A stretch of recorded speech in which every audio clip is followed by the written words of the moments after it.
Here in the Northern Rockies, dark winter months are outlasted in basements, dens, and nooks where kindred souls gather together to share intel, swap fly patterns, and relive the memories from seasons past. This gathering spot, known locally as the February Room, is the inspiration for this podcast.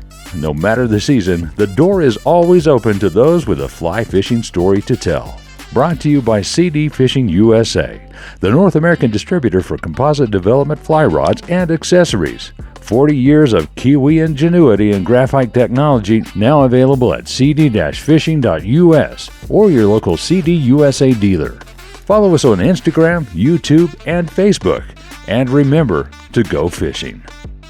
Here's your host, the Carnops, and this is the February Room.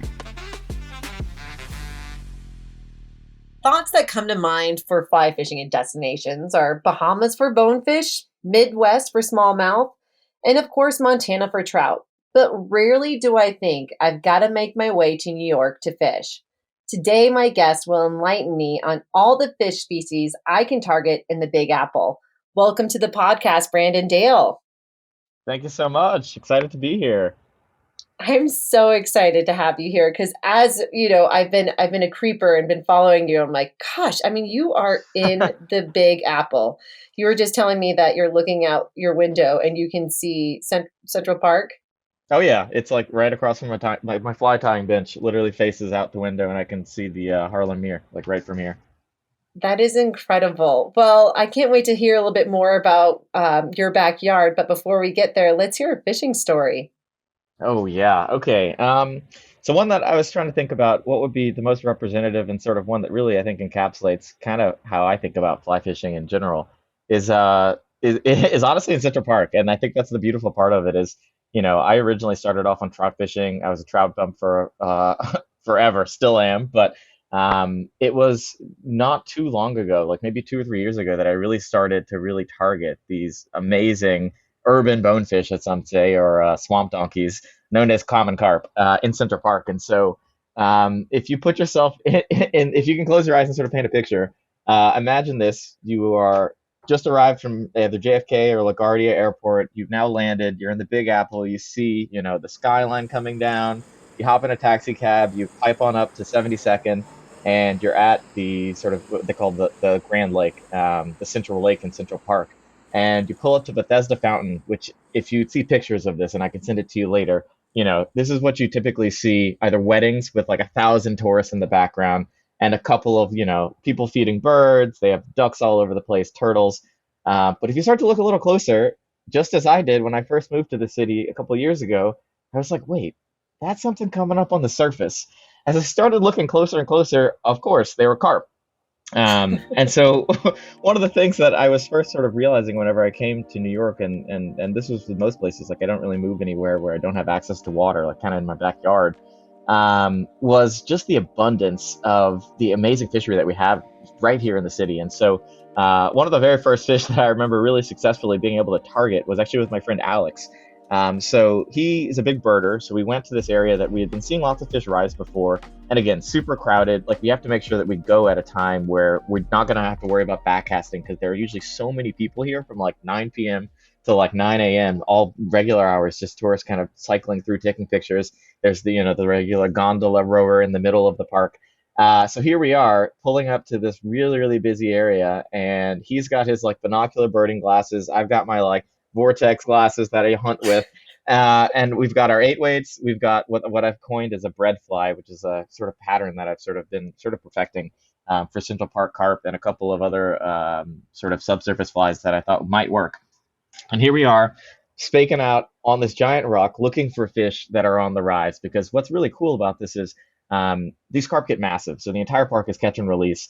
And because of that, it's just like every fish you catch just gets educated. And so every time that like you blow a strike, you pull it out of its mouth or something, or you stick it and it doesn't stick because it's all barbless, that fish is really infinitely more difficult to catch now. And so I remember the first time we actually went to try to get this done, we were like, okay, let's get up early. Like, he's also an insane fly fisherman and as crazy as I am about this stuff. So thankfully, it's like, okay, let's get up. We'll hit the water at like 5:30. So we hopped on City Bike, which is like a public bike rental program that you can bike down. So in 5 minutes, we bike from our apartment down, and yeah, we land up on the water. We find a couple of fish that are rising, and we're like, okay, let's set up. So he's on top of this rock saying, okay, to your left and 50-foot cast, go. And all of a sudden, I'm just following his lead, literally blasting out this bread fly like a 50-foot cast.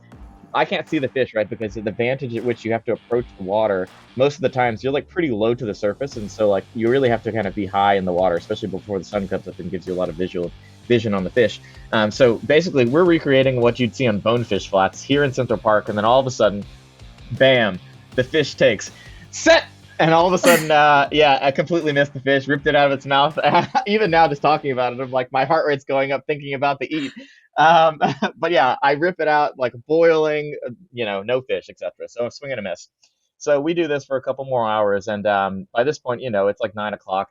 People are starting to come around, and there's a bunch of areas where people will picnic kind of regularly in Central Park, and so eventually you'll wind up with a pretty big audience. So one of the bigger fish that I caught, which I'll send you a picture of, Lauren, is it was my biggest one I've ever landed in the park.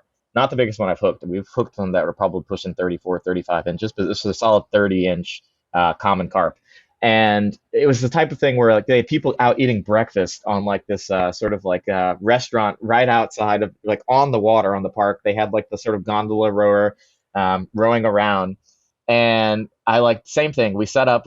I see this fish cruising over, and this cast wasn't too far. And the thing is, you have no back casting room, so it's like you're roll casting most of the time for these fish, unless you're in areas where you can have like a hole within the trees. So I roll cast over and basically give it, and again, top water, so it's like a size 8 bread fly, so pretty large. And I tie these flies with that mannerism because I want to make sure that the hook gauge is so big, because I've had hooks just straighten out on me all the time there, and so it's a pretty wide, thick gauge wire, but it's tied pretty sparsely on an 8 though. And basically, I make this roll cast. I'm waiting. Alex and I can just see the dark shadow of the fish approaching the fly. And the thing is, you can basically see the head porpoise up first, and then you see the mass of the body kind of angling up as it's eating.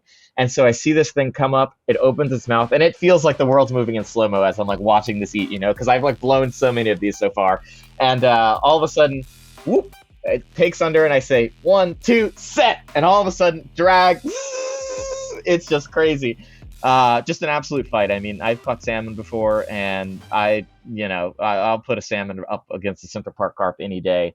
I think co-hosts pound for pound, they've got nothing on Central Park carp. And so, literally, like this fish brings me into my backing a couple times, and Wow. it's just me wailing on this fish. I'm casting a 7 weight at this point, and like 20-pound test. And I am just putting my entire arm into this thing, like side pressure, the whole deal, turning this fish. And, we get him maybe 10, 15 feet from the shoreline. And all of a sudden, zzz, back out again. And I was like, okay, well, not ready. Meanwhile, this entire time now, we've amassed such a population of people that are like taking pictures, like cheering. Like the people in the restaurant are now like completely not eating anymore, and like on the side of the pillar, like looking at us. We have They're people behind invested. us, like taking, yeah, of course, just taking pictures. Long story short, we wound up reeling this fish in, and now we have to come in for the scoop. And so Alex comes down and basically is trying to help me net this fish. And we wound up netting it, and you could literally hear the audible like "woo, hoorah!" like from everyone in the park just watching this. That was the story of one of my most memorable sort of big carp in Central Park. And I think that really sets the stage, because it's like, I think in so many ways, like I've really been able to learn this fishery quite well. And like, not like a couple weeks ago, I took out a bunch of my friends who had never fly fished before, and taught them the basics, like got everyone catching like panfish and bluegill. And then at the end of it, I was like, okay, let's catch a carp. And so I like connected with a carp, and it was a solid fish, like a 25-incher. And like to have people who have never fly fished before, never fished before, feel the power of like a 25-inch carp, just like dragging offline. And again, huge spectator sport, visible audience, everyone's like cheering. We have strangers taking pictures for us and of us. It really is just like something you'd never think about in the park. And it's like every time I'm now walking around, like checking out new areas and scouting for like, oh, this would be a good spot where like the carp have moved to. It really is awesome that so many people are so interested in fishing, and I think it just gives me so much joy to always think about like, wow, like this is something that people want to connect with. And it every time I go, it's like I can never go to the park seeking solace, because I know if I catch a fish, I'm gonna have like a huge spectator audience of people, and I think that's really part of it because I don't think many places in the world exist where you can go and catch, tippet class size like world record carp almost. And being in like one of the most densely populated areas in the world, and so I think that kind of sets the stage. I just couldn't even imagine being like one of your friends just being like, "Hey, we're gonna come visit you in New York. These are the things we want to do. We want to see a Broadway show. We want to," and then you're like, "And what about carp fishing?" Like, I can't. Yes, Like, yes, that's gonna be on our literally. list of things to do. We're gonna go carp fishing on top of going to the Broadway show and Central Park, and I just always find that so entertaining. What kind of fish are in Central Park? Is it all carp? Yes, that's a great question. So it's actually really interesting because it's sort of dependent upon the ponds. So basically, in some of the farms, so like up north, sort of the distribution is like you have like the Harlem Mere is sort of the more northernmost water body, and then it sort of works down to like the main lake, and then you have Turtle Pond and a couple other like smaller like sloughs and things in between. But basically, in the main lake, which is primarily the place like carp, but they have carp in all of the ponds. You have primarily common and mirror carp there, as well as like the slew of panfish, so like bluegill, sunfish, perch, crappie. And then basically there's a couple of ponds such as Turtle Pond, which actually is a smallmouth bass fishery, which is pretty awesome when you think about it. And it's one of the only places within like a lot of the New York City park systems that has like a smallmouth bass fishery. And so it was such a shame. My friend Alex and I, again, he's like one of my good fishing buddies. We went out and he wound up hooking like this like almost 4 or 5 pound giant smallmouth. And like the pond is, maybe a quarter of an acre. And we were like, what? Like he's throwing 4 pound test, like hardly 6x. And because we're thinking we're going for panfish, and hooks into this massive fish, and I was like, oh no.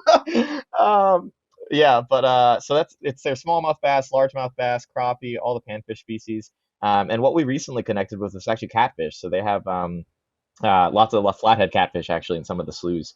And then yeah, the sort of carp species. And I've seen a couple koi that I've not yet connected with, but there are koi in some of these ponds as well. I love smallmouth. I think they're just such interesting fish. And they all seem to fight differently in such different places. Like we went fishing for smallmouth on Flathead River and comparing it to the Midwest, like the Midwest smallmouth are such a different like fighting species. And it's just interesting how they just kind of fight differently when they're in different water conditions. But what an amazing place that you live, and and you have your little fly tying bench just overlooking those waters. Like, can't wait to go fishing tomorrow. I wonder what the conditions. How are you casting? Are you doing like? I heard you say roll cast. Is that kind of more of the technique that you're using when you're fishing in Central Park? Yeah, so I think that definitely is the primary technique. So like I actually build like leaders that are kind of set up specifically for roll casting, especially like in the instance when I took some friends out who again never fly fished. Like I'm trying to basically build as much sort of advantage into the leader system to like really be able to turn over a fly without having to like do an overhead cast. Not only just because like it's a lot technically more it's a technically more feasible, but it's generally what you kind of have to do just because like a lot of the times the carp are going to feed really close to shore, and so you might be along a bank that has a tree overhanging because the carp are eating mulberries, or they're like specifically keying in on like bread or something that people might be feeding to ducks or something like that, or they're eating like, which has happened before, which is crazy, they're eating midges because like if you fish them in low light conditions, like some of the lights will like bring insects to the water, and they're like feeding on these wide variety of forage types, but most times your casting room is pretty limited. I'm looking for the place where I can have like open bonefish casting lanes. That would be ideal. Love And that. you get a couple of those shots every once in a while, but most times it's roll cast though. When you have these guests that come in and they're just like, we're going to go fly fishing in New York, like, what are some of the responses that you hear? Oh yeah. Oh, that's a great question. It's funny actually. One of my friends is visiting, came in yesterday, and I was like, "Do you want to go carping in Central Park?" And he was like, "I'll think about it." But no. And then meanwhile, I have a friend who just flew up from California like a couple weeks ago, who literally came here and was like, "I'm gonna bring my rod. I want to go catch one of these carp and some bass." And I was like, "Come on, man, let's do it." So I think it's like a lot of my friends who fish already, I think are very much so like jazzed up by the idea, and I think everyone who sort of is already in the fishing community here in New York is they love it, and I think it's one of these types of things where because it's a pretty publicly accessible fishery, and also like it's catch and release, it's mandatory barbless. all of those things I think make it to where it's like I don't feel any pressure about like spot guarding or anything. And I think like that's something that I think does happen in some places. And I don't really feel that because I'm like, look, these fish are here. People should use the resource because everyone who goes in there in the park to try to catch one of these fish, like they hopefully will expose a new set of anglers that, eventually make the conversion and uh, dive all in it, dive full in, and those people eventually become the next wave of conservationists. And so it all really ties back.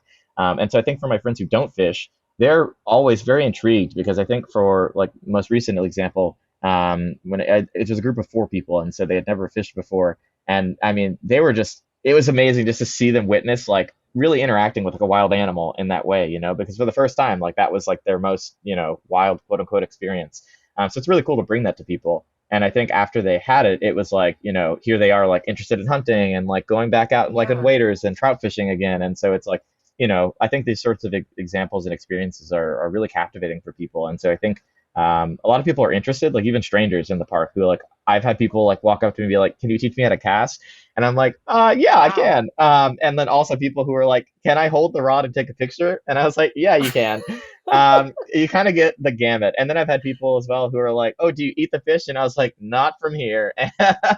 Yeah. So it's a whole gamut. It really is a whole gamut. But I think on the whole, everyone is more interested, and I think positive responses. Like I've never really had negative responses fishing in Central Park yet. Granted, there are like specific laws and stuff, but as long as you're following those, I've had no issues. Well, and for you, do you feel because they say, what is it? The Big Apple, it's kind of like the place that doesn't sleep.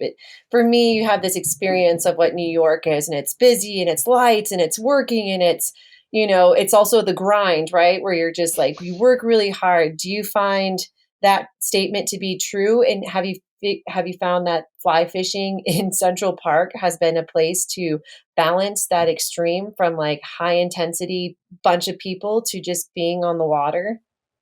Yes and no. I think so.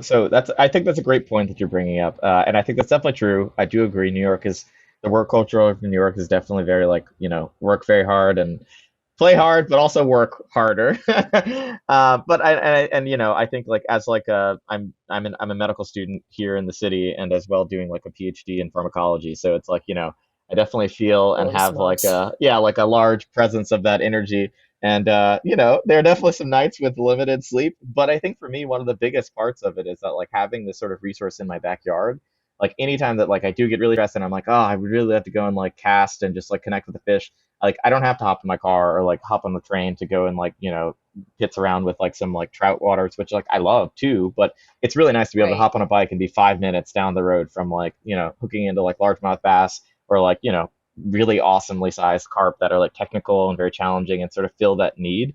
But even in terms of just like the ability just to get out there and just kind of have some peace and quiet. I think that that's maybe somewhat harder to find, but there are spots, and I think that's one of the cool parts that I've enjoyed is like as I've sort of progressed in my fishing journey, it's become less and less about finding like my own sort of like finding like the big trophy or whatever, and more about bringing other people out because I think for me that's like really more enjoyable or equally as enjoyable at this point. And so That I think is really cool. yeah, so it's you can kind of I think make it what you need, which I appreciate. Absolutely. Well, I mean, on that note, I mean, you are giving a lot of time don't to teach people how to fly fish, right? You're also on the because we should have a full disclosure. We met at the BHA rendezvous in Missoula this past was that like summer? Sure didn't feel like summer. When was that? Was Oh my that gosh, May? yeah, that was May. It felt like March or February even.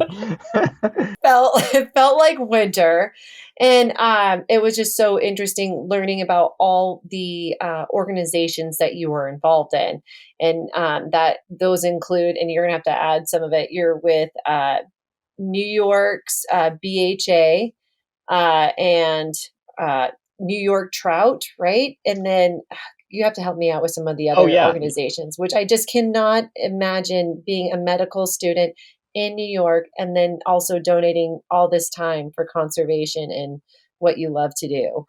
yeah. I mean, I honestly, it's I can't imagine not doing it after doing it for at least 4 or 5 years now. It's so rewarding, and I think it also just like revitalizes me and recharges me for when I like, go back into the lab and like I'm doing experiments or something and stuff doesn't work, which it often does.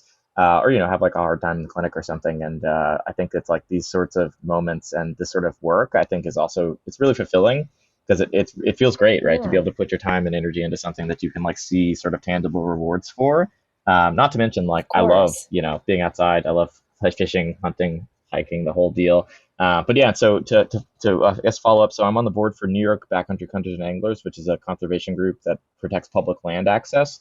And that's how we connected. I spoke through my involvement with Hunters of Color. So I'm the ambassador for New York Hunters of Color as well, which is basically an organization that's a nonprofit that's focused on trying to get more people of color into hunting and sort of training and mentored hunts and mentorship and community building. And then I'm also on the board for New York City Trout Unlimited. And so between those groups, it sounds like a lot, but Wow. they overlap a lot. They do overlap a lot. At least I make them overlap a lot. So I think in that regard, I'm thankful that everyone on the board is quite they're pretty flexible with, oh yeah, like I want to do this thing with like Trout Unlimited and also Hunters of Color and BHA, and they're like, yeah, go for it. Um, yeah, and I think it's just like really cool whenever you get to tie so many parts of your world together. Like, yeah, I love like whenever I have friends who Oh, in med school who absolutely. never fished or hunted or hiked or anything. And I'm like, let's go and catch a carp in Central Park. And then we're going to go trout fishing up in like my home waters up at the Croton. And then we're going to go crabbing. And then we're going to go mousing at night. And then, it's, And this is all in like New York. Like this is like the spot that you're introducing people to do all these activities, outdoor activities. oh yeah, yeah, yeah. I try to stay local as much as I can. And I think that's so I started off like when I first moved to the city, at this point 4 years ago, I didn't have a car. And so my girlfriend and I got a car only in the beginning of the pandemic. But basically before then I was riding the train to go fishing. And so like I connected with a couple of groups that were also fly fishing oriented groups in the city, like Metropolitan Fly Fishing, which is like another big New York City fly fishing group. And then sort of got connected with New York City Trout Unlimited, and some of my friends had cars, so I would tag along with them. But then I was like, look, I'm addicted to this. I need to figure out a way how to make this happen all the time.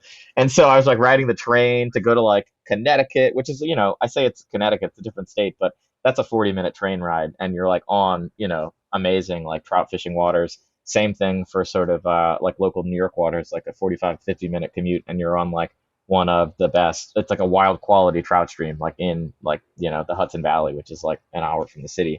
That's sort of like in New Yorkers' backyards, and then even farther, you can ride the bus up, go in the Catskills, and be in like the Adirondack Trailways, and be on the Delaware or the Esopus.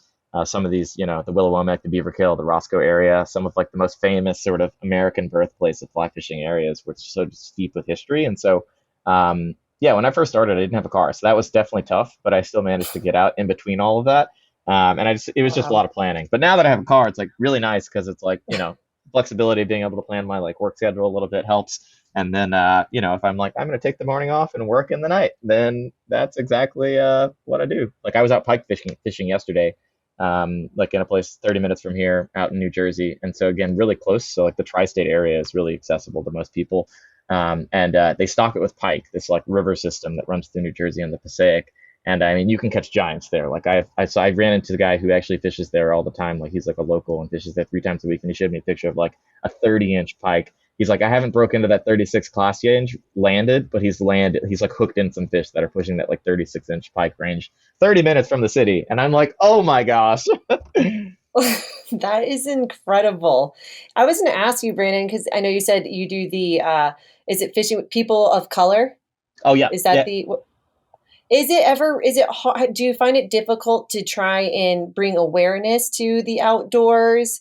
And like, how do you spread that information out? Because I'm sure it's like, I don't think people are in New York like, you know what? I need to learn how to, as opposed to like, I live in Montana. I married a fishing guy, and I was like, you know what? I'm going to get into fly fishing. I'm going to get into hunting because everyone around me was doing it, and I was like, well, shoot, if especially if sometimes I'll look at some guy, I'm like, if that guy can do it, for sure as hell I can do it. But do you find it's really hard to try and like get people in the city especially to be like, hey, let's go fishing and hunting, if they don't see it within like the brick walls that the what do you call that, like cement jungle, isn't that what they call it, Yeah, kind of yeah, the call it? concrete jungle.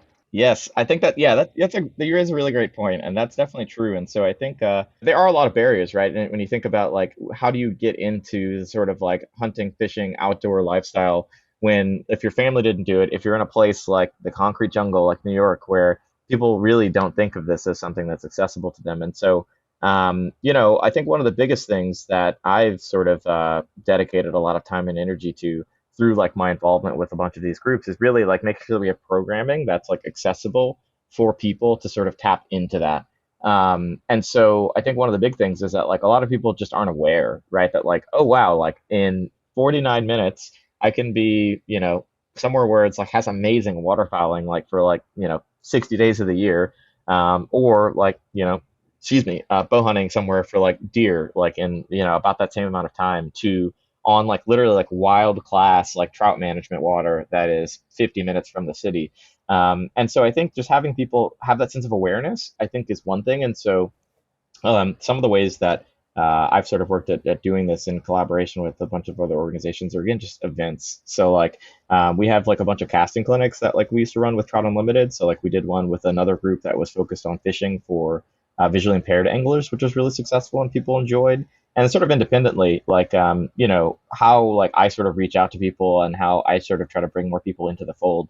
Like I have a lot of friends who are people of color who didn't have exposure, etc., and don't know people who fish or hunt or anything aside from me. So they see my story and they're like, "Wow, that's cool! Like that turkey, that looks really good." And I was like, "Yeah, like you can harvest it next May if you come with me, or the fish, etc. You can also catch and sort of sustainably, harvest your own food." And I think that people are interested, and I think, Yes. yeah, New York is a big food place, and so that's I think people connect a lot on food as like a gateway, and then after that like the idea that you can sort of be like more intentionally connected to your food where it's like grounded in like a locality, like the license that you buy, like people don't realize that that actually funds like conservation officers and like people who enforce regulations that like protect these animals. So it's not just like someone who donates Yes. amorphously, right? It's like hunters, anglers, people who are like contributing to like, yeah, all of those goods that sort of sustain this like way of life, and also the land and the actual resources. And so I think it's something that I care a lot about, and I'm very passionate about. And so like I pretty much can't talk to any of my friends for better or for worse without it somehow circling back. But I think I'm the that same way. yeah, yeah, you know how it is. It's just like it's infectious. It really is. And so I think that like a lot of ways in which I sort of bring new people in is really just like, like I have friends who are like, in grad school with me who are like, oh, that looks really cool. And I'm like, you think so? Come to this next event. And like, who knows? For them, maybe that's like the hook, line, and sinker that pulls them in and they're hooked forever. No Or pun maybe it's like, intended. yeah, that was pun intended. I intended for that one. I hope that lands. Oh, it uh, does. Lance, you see what I did there? But yeah, so I think really just allowing people the opportunity to sort of be plugged into it, and my sort of way in which I think about it is that like, look, I'm not of the thinking that like this one experience is gonna like be it for people, right? I think it's like an exposure thing, and so if people go, they have a good Mhm. experience, they at least get to see for themselves, like, oh wow, so that's what it's like that's sort of the exposure that allows people to then sort of come to their own decisions on their own accord. And so I think, and I think a big thing of it too is that like making sure that people are comfortable. So like as a person of color, right, like they see me doing this stuff and they're like, whoa, like holy crap, I can do this too. And I'm like, you literally can. But I also understand that like I had like a family upbringing of like my uncle was a game warden for like 10 or 15 years. My like grandparents hunted, they like hunted for sustenance. So Like cool. my yeah, my uncle on my other side is like a professional bass fisherman. And so it's like, I definitely have been sort of raised in this um, through and through. And I think that like it's really just awesome to be able to give that back to people who maybe didn't know or didn't have exposure or didn't have that sort of familial connection to it, and sort of rebuild that community sense. And I think it's been really cool because I've met a lot of other people who, even if they're not people of color, they're other like sort of allies and people who care about these resources and realize that like, look, the world is changing and eventually like the world's going to look a lot, it's going to Yeah. look pretty mixed. And I think that people realize that the outdoors really are for everyone. And I think that like, everyone should have the opportunity to recreate in a place and a space that feels good and safe for them, because that's going to make them sort of realize that like, oh wow, like this is something that I can do, and if I want to make this a part of my life, like it can be there for me forever, like wherever I go. And I think doing it in New York City has unique challenges, which I'd be happy to talk about. But I think once you do it here, you're really like, this is kind of, I think honestly, if you can do this here, you can do it anywhere and anywhere else. That was going to be my next question, Brandon. What skill sets have you learned in New York that you think has prepared you for the like outdoor fishing in other parts of the world? Yeah, so I guess I'd break that down in terms of like a couple, so like technical skills in terms of like fishing, hunting, etc. skills. I'd say like what the casting piece of it is big, like in the park. Like I think, I think I'm a pretty proficient caster, and like I think that I can go anywhere on like a river system and not really worry about like, oh, I'm not gonna be able to cast this fish somehow. Because it's like when you train in a place where like there are, literally like thousands of people walking around like randomly approaching from all directions, like you have to have a sense of awareness and like control with your cast. And so like that in and of itself is really useful. I think the teamwork element of like tag teaming sort of carp, like I really enjoyed with like my friend Alex, who's like my carping buddy. And in general, other people who I bring out too, like whenever we get to sort of like spot fish and things of that nature, like that translates really well to being on the flats. I think the element of really sort of having like the preparation and sort of like planning. So like when you do an adventure, anytime you go somewhere, it's like, okay, I need to look at like land access and like how are we going to access this section of river that doesn't have like a parking lot in the trailhead, like, but we got to scale down this like slight like cliff or something, or like maybe it's off the railroad or just trying to figure out like the Yeah. legality and the planning piece. I think that translates everywhere. And then I think another part of it from like a technical standpoint is you really get, I think, pretty good at selecting, and I say selecting, my close friends and loved ones would might say obsessing over gear, because it really matters if your gear is like the best sort of stand or rod or whatever. If it doesn't break down to something you can pack like comfortably into a New York City apartment and like transport in and out of your like 14th floor, like it doesn't matter because you can't have it. It has to be portable. And so I think, You're yeah. not going to be a big gear junkie in New York. No, I am a gear junkie. That's the thing, is I'm like a selective gear junkie though. It's yeah, Oh, so see, that's right. You're not going to go to the garage sale though and bring them back like, hey, all these rods were on sale. You're like, no, I'm very particular in what's coming into the apartment. exactly, exactly. And so that's definitely been a learned thing, because it's like originally I was just a giant gear junkie, as I think most people are.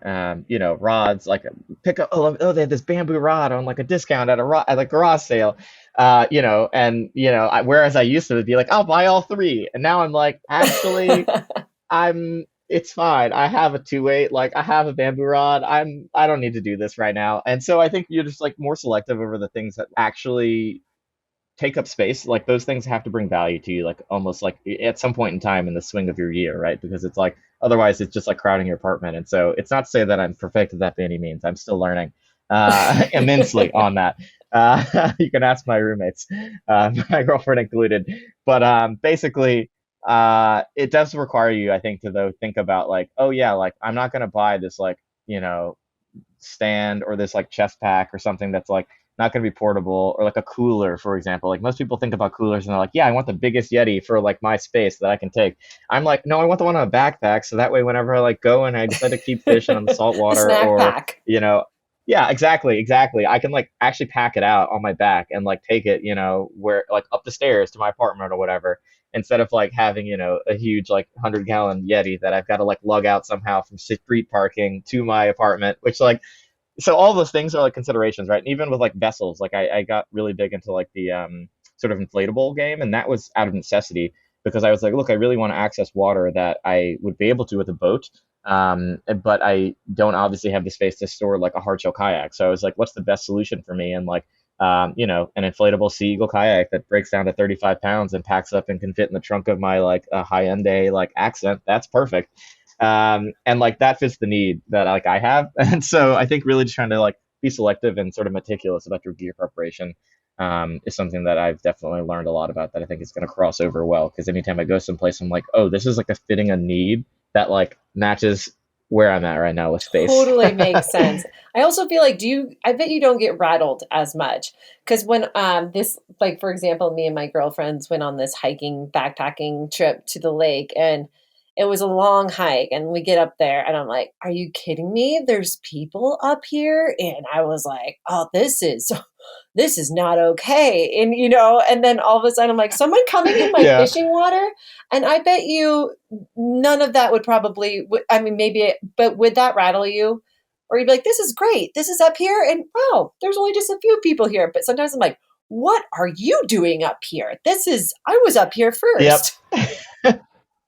Yeah, that's a great point. I do think so. I think I definitely, yeah, I think I am less rattled about that kind of stuff just because it's like, you know what? It's public land, Right. public water, so I'm like and I believe in that, right? And so it's like 100%. it would be, and so but at the same time, not to say that I won't get annoyed if someone's like, "Oh, dang it.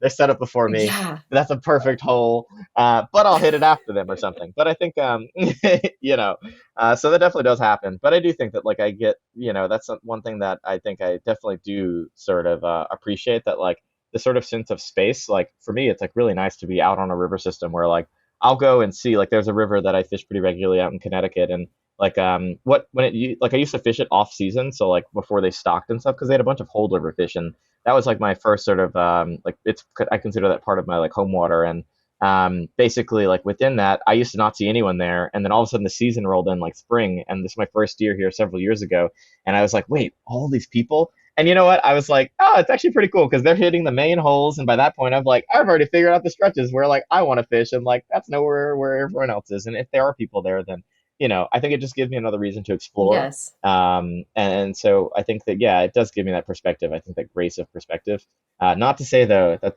there aren't moments like I was on the Farmington actually recently where I had a moment like this, and it was like someone literally started fishing downstream from where I've been in the river for like Oh. 3 hours fishing upstream, and fished right down next to me, cast it in my Mm. lane, and at this point I'm like, Oh. "Ooh, don't blow up, don't blow up." I was like, "Hey, like this is bad fishing etiquette," Yeah.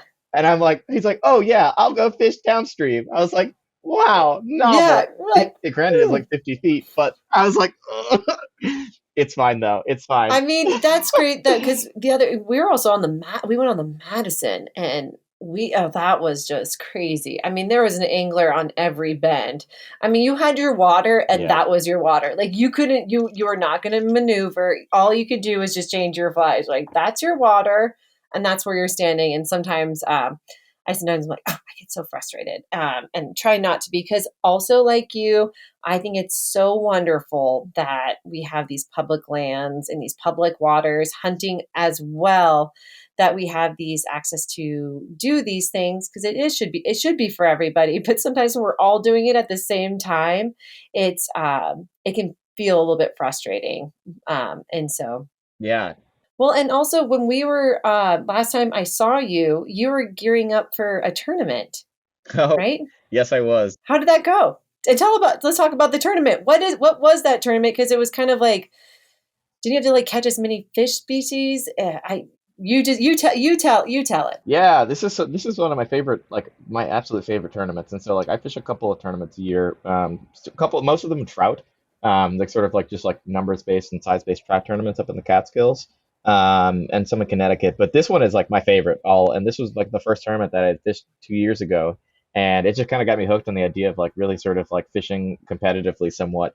Because it really, I think, puts you on your A game in a way that, like, if you're just going out, it's like enjoyable always, right? But you really it's so satisfying to see yourself level up as an angler and so basically the Mayfly Project is this really awesome nonprofit that essentially works with children in the foster care system and essentially pairs them with fly Yes. fishing mentors and gets them connected with their own gear like the knowledge the experience they go out etc to eventually build them up to where they're like completely sort of fully self-sufficient in fly fishing by the time that they're done with the program and so they have branches and chapters and programs all over the states and they put this tournament on and it was kind of modeled after the 25 on the fly or the mile high on the fly which is like a tournament based out of Colorado I think it's Denver but essentially it's kind of like a cross between a scavenger hunt meets a fly fishing tournament and so you have about 16 hours maybe 20 on some days depending on how what the light and light up and light down times are for your area but it's Saturday Sunday all day fishing from sun up to sundown and basically, what you're trying to do is it's an online tournament, so it's like anyone can just register. There's like all of your donation fees used to go directly to Mayfly, which is great, and we're sort of like supporting them as a nonprofit, which is honestly what it's about. Like they're an awesome organization doing great work. And I would highly recommend all the listeners go and check them out if they don't know about it and donate to them. They do great work. But anyway, so this tournament, basically they have a point system allotted for species. And so there are 25 different species that you can catch or attempt to catch within that time frame. So like from sun up to sundown on Sunday and Saturday. And you essentially have to video it all. So it's a team-based tournament because, as you can imagine, you've got to video this fish, catch it, land it, release it successfully, That's a lot of things going on, and so it really has to happen with the team. And so the first year that my teammate and Alex and I had done it, it was just absolutely incredible. Like they had like mirror carp, common carp, catfish, like striped bass, smallmouth bass, largemouth bass, all the trout species, brook, brown, rainbow. They even had some cutties for like the Western folks, and they also had like mountain whitefish for the Western folks as well. But yeah, so this year they changed it up entirely this year because they wanted to sort of shake up the fish list, and so they had a lot of species on there that were like pretty tricky. So like freshwater uh, oh wow, I'm totally blanking. Not carp. Freshwater drum. I was like, oh, this is a stumper. Oh, Yeah, I wow. was like, where can you go to catch those? And so freshwater That is drum, crazy. garfish. And so like thinking about like the geographical location of New York, I was like, oh my gosh, garfish. Like that's like I'm from Louisiana originally, and so that would have been a shoe in. I was like, oh, no problem. But here it's like, oh wow, that's like Lake Champlain, a 4 or 5 hour trek up for us. And so yeah, they had some really some tough species on the list this year. But I mean, it was amazing. Like we started off, so like our sort of strategy was that we wanted to sort of hit our farthest out places. And so for us, that was like coastal and also sort of pay mind to the tides. And so we wanted to get stripers out of the way because like with saltwater fishing, it can kind of be hit or miss. And so you go from in the same day, fishing the outlet of like the Croton sort of watershed on like surf casting for stripers to, up in the headwaters catching brook trout. And so it's really amazing because you get to see everything in between that, right? So you get to go and target smallmouth bass and some of these like little freestones that are like too warm to support trout. And then like we always traditionally go back and catch our carp in Central Park. And we actually caught a lot of species there this year too. So we were able to sort of like be efficient about the time there. But yeah, it's a combination of like ripping and running and trying to find the places. And this year started off like kind of on edge because whereas last year I guess 2 years ago, we had caught our striped bass like in a blitz that happened like 10 minutes into the tournament. It's like 5:35, and we're like, yes! Like my friend Alex has a 30-inch striper on. I'm like hooked into a fish. I was like, dude, we can't leave. He's like, yeah, but we got to go catch the next one. So I was like, in an hour. And so, yeah, so we're like just blowing around on time. And the same thing happened with trout. It was like we just like had an amazing day. And this was last year, and so we set up all these expectations for like how we're going to do it this year. And we get there, and same thing, 5:30ish in the morning. We're set up drinking our coffee, looking for cruisers, looking for bait balls and stuff, and we're like all fishing from shore. Um, but you can't fish from a vessel. It really just depends on how your team want to break it down. And so Alex and I are on the shore of this like big like rock jetty that shoots out into the sort of on the edge of a canal by about 500 yards. So you can walk up and down this and just cruise and look for bait balls. And so we're like, dude, it's still. And an hour goes by of us just like, I mean, we're just like working because you're like kind of on the clock. It's like the first fish of the morning, so we're like, oh, we got to get on the board and like then go on. And we were struggling, and so we fished for 2 hours with no fish. So eventually, we like and the tides too. So we've been timing the tides because like this place traditionally fishes better with an outgoing tide. And so we were like, okay, high, and then it switched, so it should be all the fish should be stacked up right outside, getting all the bait coming out. Not the case. So tide is like almost slack at this point, and I'm like, oh, this is not good. So we go all the way up into the headwaters, which is like low flows, but they're these big deep pockets, and it's sort of like an estuary. So I'm like, who knows? Maybe we can pick up some like small schooly stripers that were like in the surf, in some of these back like estuaries and stuff. And lo and behold, I'm like, hitting this little grass flat, like we're like wading through at this point. And all of a sudden I hear from Alex, get the net, get the net. And so I go over and I'm like, yes. And it was the weirdest thing because it was like, 2.5 hours in, we're like, oh, thank gosh. Because at this point, 2 years ago, we were like on cloud nine. So we're like, okay, Yeah. we're good. We got our fish on, we netted the fish. And it was the weirdest thing because it was like this striper.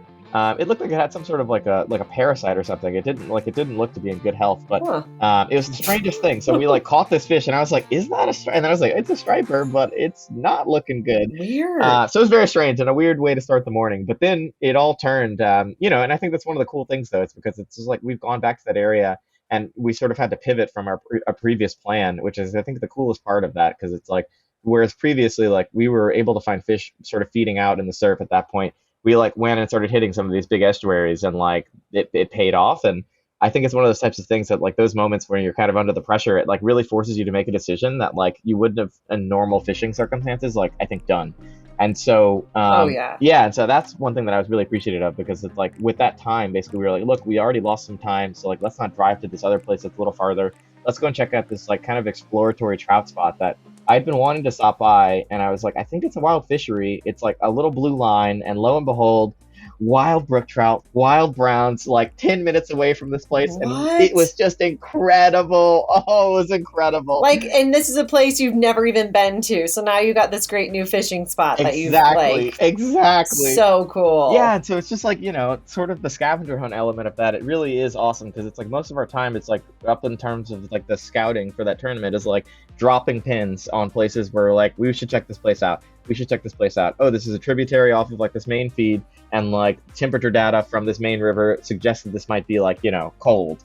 And so like we should go Yeah. and check it out. And that's exactly how it happened. And lo and behold, like we wound up going back to this place, finding this haven of just like wild fish. It was amazing, and like it's like a it looks like a spigot coming off the side of a highway. Like you'd never think. We pulled off, we're like bushwhacking down, and it's like the peak of summer, right? So it's like bushy and thick and overgrown, and I'm like, oh my gosh. So we get down to there, and I'm like, dang, this is looking low, but the temps were good, and I was like, it's cold, so all dry flies, brookies, browns. It was just Oh, incredible. And then we work our way down the stream and find this huge pool. And I was like, oh, dude, this is like a good looking pool. And we start. So Alex, he's the birder, so he's always got his binoculars. So he pulls out his binoculars and starts blasting the pool because we see a couple of fish rising. And lo and behold, some of the biggest browns that I've seen. Like, I mean, they must have been 20+ inch fish, just like sipping little mayflies off the surface. And I was like, this is holy crazy. smokes. It was insane. It was insane. That's a nice fish in Montana. I mean, it was really like remarkable. So like we're like trying to set up on these fish now because it's so small that like you're essentially your entire backcast room is the entire length of the creek. And so it's like again the spotting piece of it of like sort of working as a team to be like, okay, your cast has got to be like you're making long casts for this too. It's like we like change leaders. We're like got 6x on. We're running like 15-foot leaders, and I'm like, okay, this is gonna have to be like a pretty long, pretty precise cast, and like you got to throw, we're throwing like parachute cast to like let all the slack completely take out, drag free, because it's like it's so still, like it doesn't look like trout water. It looks like a big back eddy pool, and so I'm like, how are there fish in here? But On anyway, it 6X was crazy. too? We Wow. didn't land the fish. We had one take. We did not land. That would have been just cake. But we did waste a lot of time in the tournament. Oh my gosh. But like how cool though for you guys because I do you ever feel this way as anglers, especially in a tournament, because you had that so much success on that other zone that you guys kind of like your path and scavenger hunt that you'd be like, well, let's just keep sticking with what we know. And the fact that you were like, no, let's check out something new. That would be, I mean, I find that so amazing because I think as anglers, sometimes I'm like, I know where the big fish are. Yeah. Let's stick with what we with what we No, know. that's exactly it. And I think that's the cool thing about this tournament is that every year it comes around and it kind of forces me to like break my mold of like, oh yeah, I should like I know what's sort of here. I've like fished this place and know it kind of well enough, and it's allowed me to sort of explore different parts of my like home waters that I would have never thought to like, oh yeah, let me check this like random blue line off on this pull off on the highway. That has no like angler parking lot. It's like public access. Like I'm like, yeah, sure, like let me check it out. There's nothing on it about the maps on DEC or like our regulations, like in terms of like, oh yeah, this is like a wild trout stream, and yeah, so it really does. It's always amazing to me because it's like I'm so thankful for that because it's like I always leave that tournament feeling like I've learned so much about the water. Um, How did you end the tournament? Did you guys end Yeah, well? so it was so we started so from that day we wound up, spending a lot of time on trying to catch that big brown. Um and we're unsuccessful, but we caught a couple other good ones, like solid wild fish. And so then from there basically we wound up moving on to go catch our smallmouth bass, which we caught at like a place that we had suspected that there would be smallies at. And so then basically we moved to the park after that. And so basically we hit some of the spots in Central Park to basically clever out like our carp. Like we like catching the carp in Central Park. They're like fun, they're big, they're like exciting to catch. And it's funny, like I'll send you some of the pictures because like again we had people like this random guy James who was like, wow, this is awesome. I'm like, and he's like just literally taking photos for us. He's like, can I take photos for you guys, because we're like landing this fish and we're like, yeah, we're in a tournament, that'd be amazing. And so he's got like amazing photos of all of us fighting this huge fish in. And so that's kind of how we, So yeah, and it's cool. just like that was just such a highlight. But it's funny because the species that we didn't think would be like the tough ones for us, were actually really difficult. Like crappie of all ones. Yeah, it Huh. was like we could not find crappie to save us. I was like, oh my goodness. And so we wound up ending the tournament with 10 species, which last year we had 11 because we were able to bag the crappie. And so, Oh my gosh, that is so funny. Yeah, I feel like those are like the one fish that I can catch all the time, right? You're like, where's the Velveeta yes, cheese? Like, yes, just yes. I'll feed him Yes, something. literally. And so we're like, oh my goodness. So we're like basically we caught our carp in the morning on Sunday and then essentially rolled out to Jersey to try to hit some of our pike and pickerel spots. And yeah, I like wound up sticking a pretty good pickerel, but it came off as we were at the net, which was just like that would have been like placing. Oh my gosh, Yeah, it epic. was just like stuck it on a streamer, and then all of a sudden, as we were coming to the net, like I lift up, goes underneath, and I don't know what happened. It just spit and came off, and I was like, oh my goodness. But that would have been our 11th fish. But the cool thing is, though, we did actually explore some new water within Central Park even, and we wound up actually catching catfish on the fly, which we thought was a total wild card. Like we didn't expect to find that, much less to be able to land them on the fly, because all of this is on the fly. So squirmy wormies.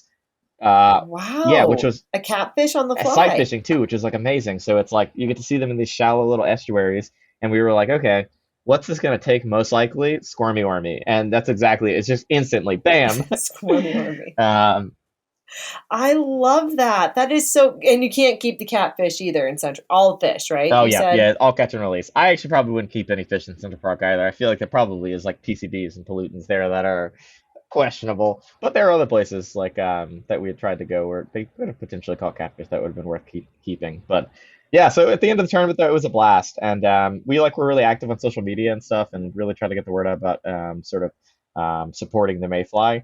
And yeah, it's really great. Like we wound up actually winning like the sort of like advertising and like social media like awareness like documentation award, which happened to be a Oh, pair of cool. Helios 5 weights. So that was pretty sick. No way. That is Yeah. so awesome. That's a you can fix that. You can fit that in your apartment. That's Yep, plenty that of room, fits. right? That fits inside of the it's got its own shelf. You're like, I found the perfect spot for this. This one goes Yep. right up here. What a cool way, though, to like spread the word and just also get people to explore their backyard and their home waters. And like I said, kudos to you for just like exploring some water that you've never experienced. I actually found a really awesome fishery because of that tournament too that like I put on the map, and it was just like another section of this watershed that's like my home waters that I had never really fished before, and like I saw they had some trail systems through it, so I know it's like a regular park, but I mean it's turned out to be a gold mine. Like I catch carp there all the time now. It like runs cold off the reservoir pretty often when most places are hot, but there's no temperature gauge on like the USGS flows, and it like I just feel like I found like a gym. In addition to that other like wild brook trout spot, I was like, this is just there are just so many benefits to exploring, and I think we have the land, we have the opportunity, and so I think a lot of people don't, but it really is amazing when it all sort of comes together like that. Well, I think New York is gonna be my next destination. I'll bring my fly rod and then also go see a show and then call it like my trifecta. Maybe there should be like a new trifecta in New York. You go to like a Broadway show, you go to Times Square, and then you catch a carp or something like that. Like, oh, you Truly, haven't been that's to New York? You haven't been to the Big Apple? You haven't caught a big carp yet? yeah, very truly. I think Rebranding it. We'll rebrand it there, Brandon. yeah, yeah, we can do the carp slam. That's one thing that's still on my list actually, which is it's so I've done the mirror carp, I've done the common carp there. They do have grass carp in low abundance in a couple of the ponds, and they are I think the most difficult carp I've at least targeted this far. Like I've yet to really find a fly that consistently works. I've had a couple of good takes from them, but there's not really anything consistent like in terms of like grass looking flies and like sort of small like midges and like nympha larvae that like could be sort of tied in like clumps and even like midges and things of that nature, like surface midges. I've not really been able to figure them out yet, but that would be the trifecta, and like the gold on top of that would be catching a koi fish because there are a couple of them Oh, floating around, and so to be able to catch a koi fish out of the park would be like really cool.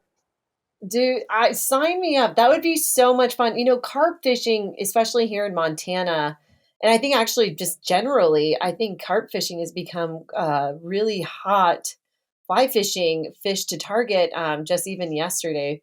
my husband took one of his buddies carp fishing, and you get to see the tailing of the water, and it's Oh almost kind of like yeah. permit meets, and they fight really hard, and so it's a lot of sight fishing, which is I love. I mean, I love seeing the eat. I love seeing a fish come in and attack it in its natural. I don't know. I just find that to be so mesmerizing, as opposed to like if you have like your nymph on, you can't see anything. I'm like, I like to see some popper action. I like to see them come up and take it to eat. So I would totally be up for going to New York and doing that. Oh, anytime. Let me know. It's addicting. Like even now I'm like, maybe I will get out. I have another meeting. All right, you're going fishing tonight, and if you do, you need to send me a picture. Oh, I will. If not tonight, I think definitely tomorrow though. Brandon, if people are wanting to reach out to you, because you have a lot of things going on, you're hunting, you're fishing, you're on all these boards, and maybe people are like, hey, I'm going to move to New York, and I'm really into outdoors. Maybe they want to reach out to you and figure out how they can get more involved in their city. What's the best way for them to do that? Yeah. So best way would be Instagram. I'm pretty active on social media, so I like post a lot of stuff and all about information Great sharing. content So, too. oh, thanks. Appreciate it. I'm debating on making a YouTube channel, so we'll see. But Instagram for now.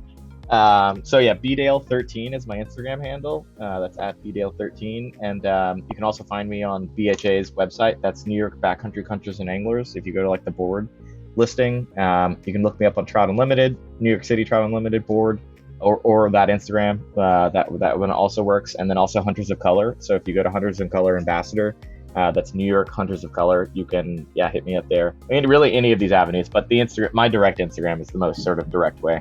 But yeah, always looking for new mentors. So if like any of your listeners are at all interested in becoming a mentor, like even if that's fishing, right? Like I think that this is honestly like the more people who we have fishing and hunting, the more eventual conservationists we have. And so I think that like whatever the angle is, it's important just to get people out and to really sort of make sure that the pipeline of mentorship, particularly for people who don't look like you, think like you, come from the same place that you have come from, it's so important. And so, if anyone's ever interested, by all means, hit me up. And if I don't have the answer, we probably have programs in your state or want to start them in your state. So by all means.